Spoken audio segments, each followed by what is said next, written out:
Et salut tout le monde, j'espère que vous allez bien. On commence avec le Kaiju No. 8 qui sort pas du tout de suite, mais dont ma librairie a reçu des petites PLV, donc bien sympathique. Et il y a tellement de hype autour de ce manga que je me demande vraiment si ça va plaire ou pas ou non en France. Ça reste du Kaiju quand même, c'est très spécifique. Et on commence d'emblée avec les mangas. Et moi j'ai fait un petit tour, et je vous le dis, je suis assez surpris à cause de pénurie de papier. Ça décale absolument tout, c'est assez fou. Il y a plein de sorties qui devaient avoir lieu la semaine dernière, il y a 2 semaines, qui sont reportées. Genre par exemple, il y a une sortie, c'est aujourd'hui. Enfin voilà, tiens, par exemple, on en profite parce que je suis pas sûr qu'il va pas y avoir grand chose. Donc Suikoden 3. Donc ça c'est une réédition, réimpression. Je sais pas trop, ce serait peut-être une réédition quand même, qui était sortie il y a longtemps. Et il paraît que c'était attendu quand même. C'était attendu. Donc là le tome 1, il paraît que c'était attendu. Donc voilà, je l'avais pas encore feuilleté en fait depuis le temps que c'était là, donc 3 semaines.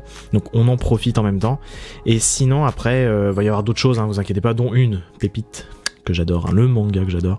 Mais là, effectivement, vous voyez, il n'y a pas beaucoup de changements sur cette table. Il n'y a pas grand chose. Ryuzaku Femi, on l'a déjà vu, Louise War.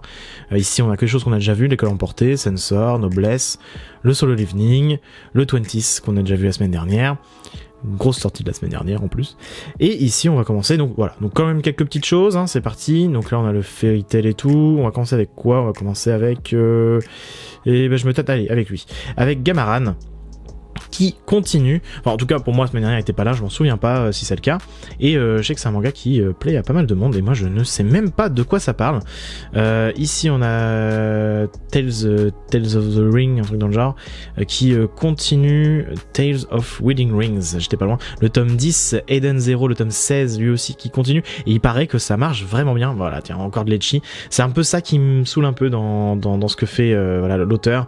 Il y a énormément d'ecchi et je sais pas pourquoi ça me saoule plus sur ce manga là que sur d'autres, je sais pas trop vous dire pourquoi. Là c'est pareil, vous avez vu la poitrine qui est mise en avant. Je sais pas trop quoi en penser, je vous avoue, et je sais pas si ça ternit à l'histoire, j'imagine que pas forcément, mais voilà. Le tome 7, j'avais pas fait gaffe que c'était déjà aussi loin pour Hitman en fait. J'avais pas du tout fait attention. Ici on a The Unsent Magus Bride. Oh là là, The Unsent Magus Bride. Le tome 15, c'est ma série, celle-là, c'est vraiment la série que j'adore, avec une grosse évolution des personnages, je trouve ça génial.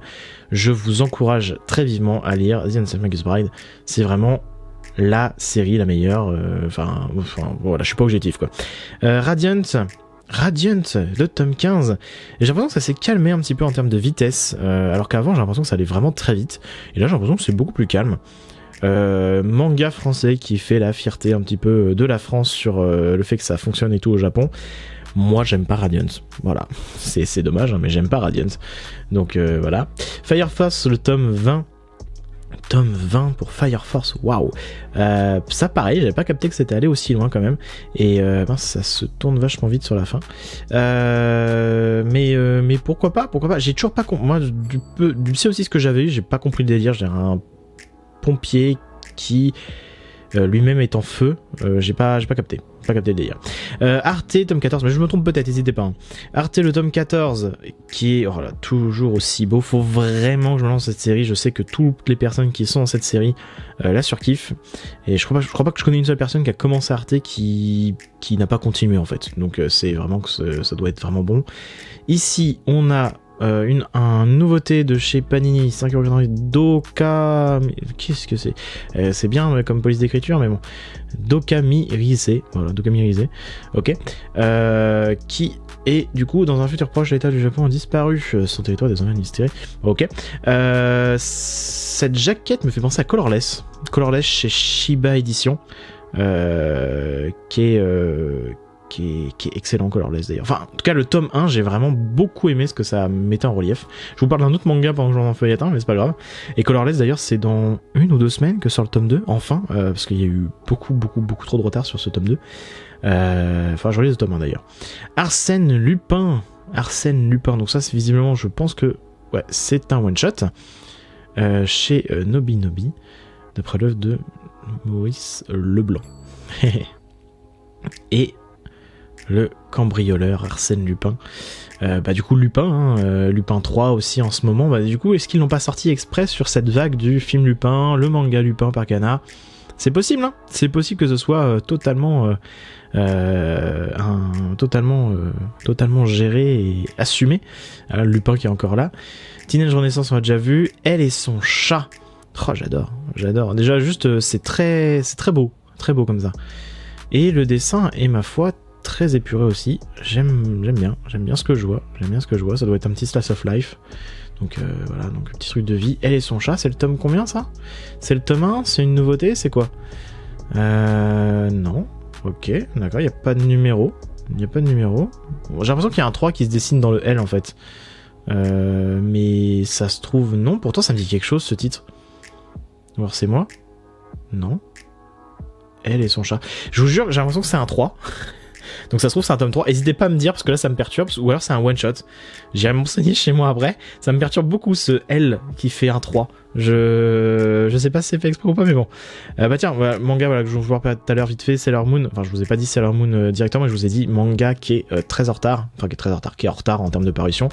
Ça en fait partie, hein, Sailor Moon. Et d'ailleurs on approche de la fin là, parce que c'est le tome 6 et je crois qu'il y a 9 tomes. Donc on arrive sur la fin, tome 6, ouais c'est ça.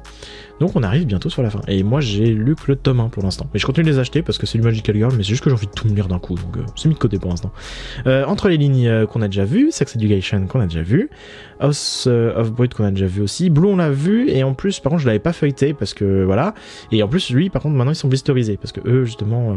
Là il y a Bomber Boy, tome 2, tiens bon on ira le voir après. Parce que lui on l'a pas vu par contre. Et le tome 1 était sorti, ça faisait partie des nouveautés de Panini qui étaient justement mises moins chères. Donc plutôt sympa. Ici il y a toujours plein de yaoi hein, qui était déjà la semaine dernière, et je sais pas s'il y aura des nouveautés par là. 100 jours, Rosenblood, Sorcière, Piège charnel, Honor Tanuki, Kirby. Bah non, il y a zéro nouveauté de ce côté-là, ça on l'a déjà vu aussi. Et comme les autres, tome 3, pareil, on va les avoir déjà vu. Alors peut-être pas feuilleté, mais en tout cas on l'a déjà vu, ça je suis un peu près sûr. Donc ouais non, la pénurie décale vraiment tout, on a l'impression qu'il va y avoir beaucoup de sorties, en fait non. J'ai peur que tout arrive en même temps du coup de tous les éditeurs. Ça m'inquiète un peu. On risque de se retrouver avec un Noël un peu particulier là parce que on s'en approche mine de rien. Hein, on est sur le mois d'octobre là, et j'ai l'impression que ça va être un bordel monstre. Ah Butterfly Beast, vraiment très jolie jaquette quand même. Hein, ça donne envie. Donc les 2 tomes de la première partie et ensuite ça fera 7 tomes avec les 5 de la deuxième. Ça va être très cool. Donc là on a le coup en Demon Slayer. Non, ce n'est pas une série qui fonctionne. Ce n'est pas vrai. On a le petit PLV One Piece ici. Je sais pas si je vous l'avais montré, mais en bois et tout, je le trouve vraiment magnifique. Et lui au moins dans le temps, c'est sûr qu'il va tenir. Très très cool, je verrai ça très bien chez moi, hein, juste à côté de mon PC, ce serait parfait pour mettre les mangas en cours de lecture, ce serait parfait je pense.